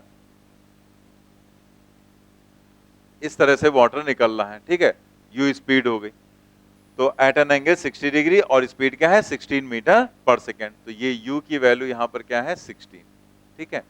तो जब ये यहाँ से वाटर चलेगा तो इसका जो पाथ हो जाएगा वो कैसा होगा, पैराबोलिक पाथ हो जाएगा। तो यहाँ से जो वाटर जा रहा है तो वो इस तरीके से ऐसे जाएगा और यहाँ पर मान लिया टकराया जाकर। तो अगर वो इस लोकेशन पर टकरा रहा है तो आपको उसने यही कहा है the height at which the water strikes the wall 8 metre away. तो ये वाली हाइट आपको बतानी है क्या हो जाएगी, दैट इज वाई। इसी को तो वाई बोलते हैं ना हम लोग। और जो उसने वॉल का डिस्टेंस दिया है यहां से वो उसने दिया है कितना 8 मीटर। तो ये जो 8 मीटर है इसको हम क्या लिखते हैं, आर लिखते हैं, एक्स लिखते हैं। आर तो रेंज होती है ना, तो वो तो जब ये कंप्लीट जहां गिरेगा कर उसे रेंज बोलते हैं। तो ये जो 8 मीटर है इसको हम क्या कह देंगे, दिस इज एक्स, ठीक है। तो अब आप यहां पर देखो एक्स पता है, एंगल पता है, यू पता है, जी की वैल्यू आप अपने हिसाब से ले सकते हैं यहां पर 9.8, और वाई की वैल्यू आपको निकालना है। तो आप सोचो एक्स और वाई का रिलेशन मतलब, एक्स और वाई का रिलेशन मतलब इक्वेशन ऑफ ट्रेजेक्ट्री। ट्रेजेक्ट्री की इक्वेशन में ही तो एक्स और वाई को रिलेट किया गया था ना। तो वही इक्वेशन लिख लो, उसमें सारी वैल्यूज दी गई, बस वाई ही तो अननोन है। आप यहां पर इक्वेशन लिखो पहले, y is equal to x tan theta, तो हम tan 60 लिख दे रहे हैं यहां पर directly, x tan theta minus g x square upon 2 u square cos square 60। U भी पता है, जी भी पता है, एक्स भी पता है, सिर्फ आपको वाई कैलकुलेट करना है। कैलकुलेशन है और कुछ नहीं।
ठीक है, फर्स्ट ऑप्शन यहां पर करेक्ट हो जाएगा। बस जस्ट कैलकुलेशन था, हमने जी की वैल्यू 9.8 लिया क्योंकि हमने देखा बिल्कुल पॉइंट वगैरह में दिया गया था आंसर, तो हमने 10 नहीं लिया, 9.8। तो आप यहां पर एक मिनट कैलकुलेशन देखो कि ये यहां पर कैंसिल करेंगे तो ये 4 आ जाएगा ना, ठीक है। और फिर 16 इंटू 4 64, और ये भी 64, पूरा कैंसिल ही हो जाएगा। 9.8 अपॉन 2 यानी कि 4.9, और √3 की वैल्यू 1.732, दोनों को मल्टीप्लाई किया 13.856 माइनस 4.9, 8.956 या 8.96 मीटर हो जाएगा, first option. A projectile has initially the same horizontal velocity as it would acquire if it had moved from rest with uniform acceleration of 3 meter per second square for 0.5 minutes. If the maximum height reached by it is 80 meter, then the angle of projection is take g is equal to 10 meter per second square. Motion in 1D first को इसमें थोड़ा सा include किया गया है, तो निकाला किसी ने? Third, tan inverse 4/9। कितने लोग निकाल पाए? बस, इसीलिए कह रहे थे पीछे जो पढ़ाया जा रहा है उसको पढ़ते हुए चलो अच्छे से। और इसमें कुछ थोड़े हैं, बस वही एक पॉइंट ऐड किया गया, लैंग्वेज समझो। A projectile has initially the same horizontal velocity, ठीक है, उसकी हॉरिजॉन्टल वेलोसिटी किसके सेम, मतलब किसके बराबर है? As it would acquire if it had moved from rest with uniform acceleration of 3 metre पर सेकेंड स्क्वायर। मतलब अगर वो रेस्ट से चले इस एक्सेलरेशन से और कितने समय के लिए? 0.5 मिनट के लिए, तो जो वेलोसिटी उसकी आएगी वही वेलोसिटी उसका हॉरिजॉन्टल कंपोनेंट है जब उसको हम प्रोजेक्टाइल मोशन यानी कि किसी एंगल पर प्रोजेक्ट करते हैं। फिर उसने कहा अगर उसकी मैक्सिमम हाइट इतनी है तो एंगल ऑफ प्रोजेक्शन आप बताओ। तो पहले तो हम वो देखें उसकी हॉरिजॉन्टल वेलोसिटी है क्या, तो हम यहां पर यूज करेंगे by v is equal to u plus at, ठीक है। स्टार्टिंग वेलोसिटी क्या है? 0, a की वैल्यू क्या है यहां पर? 3, और t की वैल्यू क्या है? 0.5 मिनट है। तो आप यहां पर क्या करेंगे? 0.5 इंटू 60 कर देंगे। A projectile has initially the same horizontal velocity as it would acquire, तो हम लोग इक्वेशन अप्लाई करेंगे, v is equal to u plus at, और एक्सलेशन दिया गया है 3 और टाइम था 0.5 इंटू 60, ठीक है। तो ये आ जाएगा यहां पर कितना? 90, ठीक है। According to problem u cos theta is equal to 90, ठीक है। प्रॉब्लम के अकॉर्डिंग यहां पर उसने यही कहा था ना कि हॉरिजॉन्टल जो वेलोसिटी है वो यहां पर इसी के बराबर है, horizontal velocity as it would acquire if it had moved from rest with uniform acceleration 3 for 0.5 minute. तो अगर 3 यूनिफॉर्म एक्सेलरेशन से 0.5 मिनट के लिए चलेगा तो उसकी जो वेलोसिटी है हॉरिजॉन्टल कंपोनेंट उसी के बराबर है, ठीक है। जैसे हमें u cos थीटा मिला तो तुरंत हमें थीटा निकालना है यहाँ पर, तो या तो हम सोचेंगे कहीं से हमें u पता चल जाए, तो u तो हमें दिया नहीं गया यहाँ पर, ये वाला जो यहाँ पर है वो तो एक्सेलरेशन है, और स्टार्टिंग वेलोसिटी जो है वो इस वाली कंडीशन के लिए दी गई थी। हमें प्रोजेक्टाइल की बात करनी, तो प्रोजेक्टाइल के लिए हमें अलग से कहीं u दिया नहीं गया और थीटा हमें निकालना है, तो हम यही सोचेंगे कहीं से हमें u साइन थीटा मिल जाए। तो अभी जैसे पीछे कॉन्सेप्ट बताया गया था, दोनों को डिवाइड करके हम थीटा निकाल लेंगे। तो उसने और क्या दिया है? और उसने दिया है मैक्सिमम हाइट 80 मीटर। तो जो मैक्सिमम हाइट है उसका फॉर्मूला क्या होता है? u square sine square theta होता है, तो u sine theta to the whole square उसको लिख सकते हैं, एंड डिवाइडेड बाई 2g। तो जो u साइन थीटा यहां पर है उसकी वैल्यू आ जाएगी √2g h के बराबर। भाई 2g इधर ले गए, स्क्वायर हटाएंगे, रूट लग जाएगा।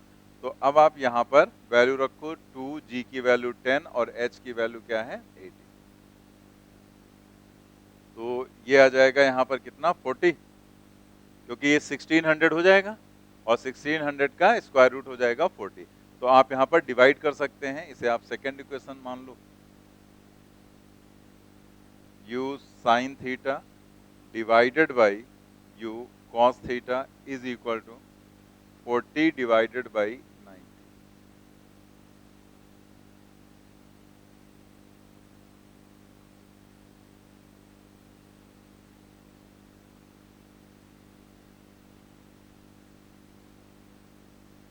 Theta is equal to tan inverse 4/9।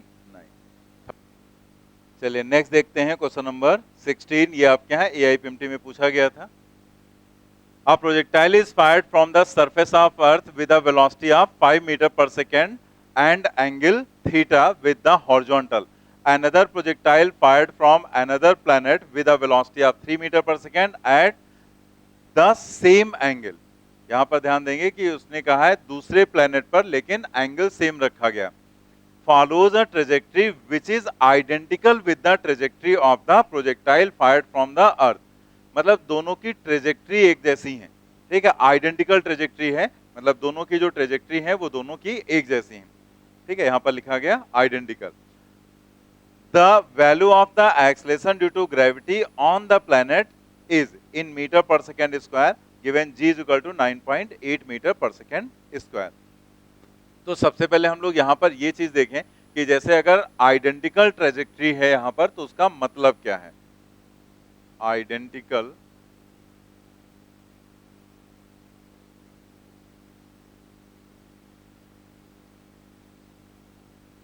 Identical trajectory implies that, इसका मतलब क्या होगा। जैसे हमारे पास तीन मेन पॉइंट होते हैं, एक होता है हॉरिजॉन्टल रेंज, एक होता है टाइम ऑफ फ्लाइट और एक होता है रेंज। तो अगर आइडेंटिकल ट्रेजेक्ट्री मतलब एक जैसी ट्रेजेक्ट्री वो फॉलो कर रहे हैं दोनों, तो यहां पर एच, टी और आर में से तीनों चीजें सेम होंगी, या कोई दो सेम होंगे, या कोई एक सेम होगा। जो भी चीज सेम है, अगर ट्रेजेक्ट्री आइडेंटिकल है तो क्या क्या चीजें सेम रहेंगी यहां पर। एच एंड आर, और कोई H and T, H and T, और जैसे ट्रेजेक्ट्री आइडेंटिकल है इसका मतलब पाथ दोनों के एक जैसे होंगे ना। ये जो पाथ रहेगा वो दोनों का एक जैसा रहेगा, पहला भी ऐसे जाएगा और दूसरा भी ऐसे जाएगा। तो अगर दोनों एक जैसे पाथ को फॉलो करते हुए जाएंगे तो एक तरह से एच दोनों का क्या रहेगा, सेम, और यहां से लेकर यहां तक जो रेंज होती है वो भी क्या रहेगी, सेम। अब बात आती है टाइम ऑफ फ्लाइट की। एच और आर तो सेम रहेंगे, ये तो कंफर्म हो गया, क्योंकि ट्रेजेक्ट्री में वो तो डिस्टेंसेस है ना। तो डिस्टेंस आप वर्टिकल नापो हॉरिजॉन्टल नापोगे, वो दोनों जब ट्रेजेक्ट्री एक जैसा है तो वो तो सेम आएगा। बात है टाइम टेकन की। तो टाइम जो है, जब यहां से एक बॉडी चलेगी यहां जाएगी, तो अगर वो तेज जाएगी तो उसको कम टाइम लगेगा, और अगर वो धीमे धीमे जाएगी तो उसको ज्यादा टाइम लगेगा। यानी कि हम टाइम ऑफ फ्लाइट के बारे में ये नहीं कह सकते हैं कि वो दोनों में सेम रहेगा। तो टाइम ऑफ फ्लाइट सेम नहीं रहेगा, टाइम ऑफ फ्लाइट डिफर कर जाएगा, क्योंकि बाकी चीजें भी और हैं। तो यहां पर हमें कंफर्म है कि एच और आर तो 100% सेम होना ही होना है। तो इसका मतलब आइडेंटिकल ट्रेजेक्ट्री का मतलब क्या है, same H and same R, ठीक है, मतलब एच सेम रहेगा और आर सेम रहेगा। तो ये जो क्वेश्चन है वो अगर आप सेम एच या सेम आर से सॉल्व करेंगे इस चीज को लेकर, तब तो सही आंसर आपको बताएगा। लेकिन अगर आपने टाइम ऑफ फ्लाइट सेम रख लिया तो फिर वो आंसर आपको गलत बताएगा, ठीक है।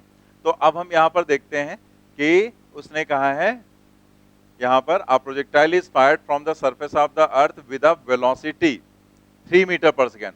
अर्थ पर जो वेलोसिटी है वो कितनी है, 3 मीटर पर सेकेंड। और दूसरे जो प्लेनेट पर वेलोसिटी है, तो वहां पर प्लेनेट पर जो वेलोसिटी ली गई है वो क्या ली गई है, 3 मीटर पर सेकेंड। तो वहां 5 मीटर पर सेकेंड, यहाँ 3 मीटर पर सेकेंड। तो इसका मतलब वेलोसिटीज यहाँ पर अलग अलग हैं, और आर और एच हम लोग सेम रखे, तो कोई भी एक फॉर्मूला हम लोग यूज कर सकते हैं। एंगल उसने सेम कहा है, ठीक है, एंगल यहाँ पर थीटा है, और दूसरे केस में क्या कहा गया है, यहाँ पर सेम एंगल कहा गया ना, यहाँ पर ये लिखा हुआ है सेम एंगल। तो इसका मतलब थीटा सेम। तो जैसे हम कोई एक फॉर्मूला ले लें, चाहे आर का चाहे एच का, तो मान लेते हैं आर का फॉर्मूला लिख लिया हमने, R is equal to u square sine 2 theta and divided by g. उसने एक्सलेशन ड्यू टू ग्रेविटी ही आपसे पूछा है, क्या हो जाएगा, acceleration due to gravity on the planet. तो अब इसमें क्या क्या चीजें सेम है, एक तो आर सेम है ये, ठीक है, और दूसरा ये साइन 2 थीटा भी सेम रहेगा, क्योंकि एंगल सेम है, तो 2 थीटा की वैल्यू सेम। दैट मीन्स यहां से रिजल्ट क्या निकला, जी डायरेक्टली प्रोपोर्शनल टू, बस यही हमें सोचना था। बाकी इसको हम लोग कैसे लिख देंगे, जैसे यहां पर g at planet and g at earth. तो यू प्लैनेट पर क्या है और यू अर्थ पर क्या है। तो आप यहां पर प्लैनेट पर जो लिया गया है वो 3 है, और अर्थ पर जो फेंका गया वो 5 मीटर पर सेकेंड से स्क्वायर। तो ये 9/25 हो जाएगा। तो जीपी की वैल्यू यहां पर क्या आ जाएगी, जीई, जीई का मतलब अर्थ पर 9.8 है ना, तो 9 इंटू 9.8 डिवाइडेड बाई 25। अब इसे हमें ऐसा कुछ नहीं है कि हमें से बैठ के आराम से सॉल्व करना है, आप यहाँ खुद ऑब्जर्व करो, इसे थोड़ा अप्रोक्सीमेट पर जाएंगे। 9.8 को अगर आप 10 ले लो तो ये 90 हो जाएगा ना, क्योंकि हमने ऑप्शंस देख लिए, एक 3.5 है, दूसरा 5.9 है, तो थोड़ा सा है दूर। 16 और वो 110 और भी ज्यादा डिफरेंस है, तो अगर ऐसा डिफरेंस है तो हम अप्रोक्सीमेशन थोड़ा सा यूज करके चेक करें।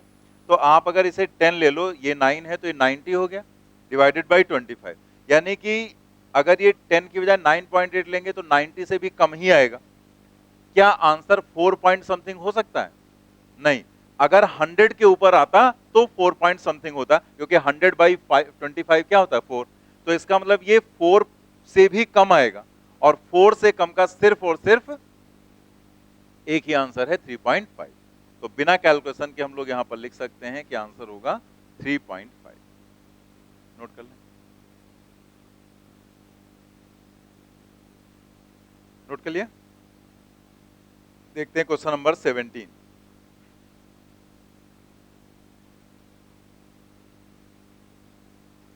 तो आपको जैसे यहाँ पर जो बताया गया था वो पॉइंट को ध्यान रखना है कि टाइम ऑफ फ्लाइट से क्यों नहीं आता, क्योंकि जैसे h से भी आ सकता है आंसर, r से भी आ सकता है। जैसे अगर आप h लिखते यहाँ पर तो आप h का फॉर्मूला लिखते u square sine square theta upon 2g, तो again h same, sine theta same और 2g, तो 2 भी कांस्टेंट, तो again g directly proportional to क्या था u स्क्वायर, क्योंकि h में भी u स्क्वायर साइन स्क्वायर होता है और यहाँ पर r में भी u स्क्वायर होता है और g सिंगल पावर में होता है। लेकिन अगर टाइम ऑफ फ्लाइट का फॉर्मूला देखें तो वो होता है 2u sin theta upon g, यानी कि अगर आप टाइम ऑफ फ्लाइट सेम कर लोगे तो आता g प्रोपोर्शनल टू u, क्योंकि उसमें 2u sin theta upon g होता है ना, तो u स्क्वायर में तो होता नहीं, जबकि यहाँ पर क्या है g directly proportional to u square.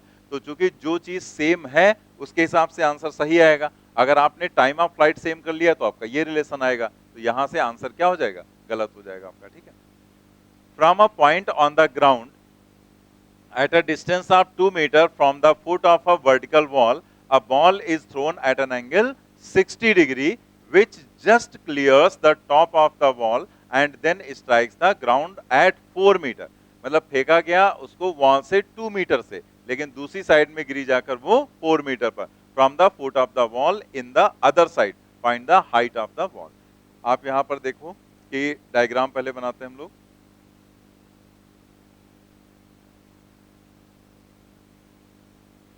जैसे जब हम उसे प्रोजेक्ट करेंगे तो ये ट्रेजेक्ट्री बनेगी जाकर, और एंगल क्या है 60 डिग्री, ये यहाँ पर हो गया 60 डिग्री।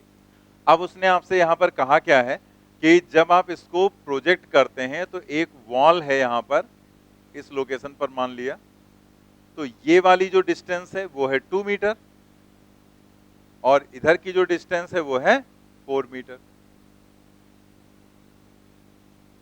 ये वॉल हो गई, ठीक है। तो यहाँ पर 4 मीटर दूसरी साइड में गिरा ना वॉल के, और 2 मीटर यहाँ पर क्या लिखा था कि जहां से प्रोजेक्ट किया गया था वो वॉल से कितनी डिस्टेंस है, वहां से 2 मीटर की, तो इधर 2 मीटर और इधर हो गया 4 मीटर। जस्ट इसके ऊपर से ऐसे ये निकलकर दूसरी साइड में गिरी जाकर वॉल। तो आपको बताना है यहाँ पर हाइट, यहाँ पर find the height of the wall, यानी कि इस वॉल की अगर हाइट हम h मान लें तो यही h हमें कैलकुलेट करना है। अब इसके कई तरीके हैं, आप इसमें 2 + 4 ऐड कर देंगे तो रेंज मिल जाएगी। तो आप इक्वेशन ऑफ ट्रेजेक्ट्री का भी यूज करके निकाल सकते हैं आराम से। तो इक्वेशन ऑफ ट्रेजेक्ट्री का अगर यूज करेंगे तो आपको रेंज भी पता है और आपको ये वैल्यू x मान लो, तो आपको एक फॉर्मूला बताया गया था ना, y = x tan theta bracket में 1 - x/r। तो रेंज आपको पता है और यहां से यहां तक की डिस्टेंस ये x हो जाएगी, ये y हो जाएगा, तो और थीटा आपको पता ही 60 डिग्री, उससे भी निकल आएगा।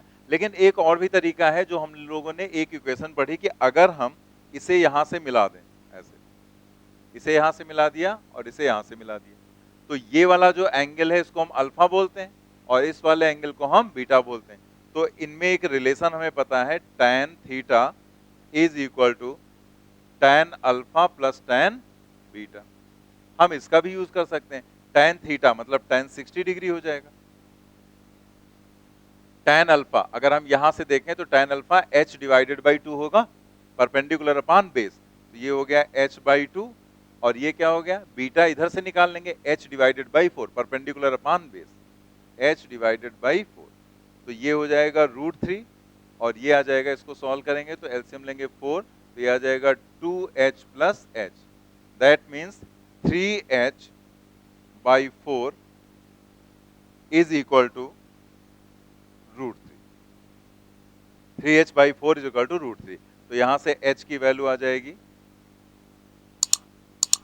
4 रूट 3 डिवाइडेड बाई 3।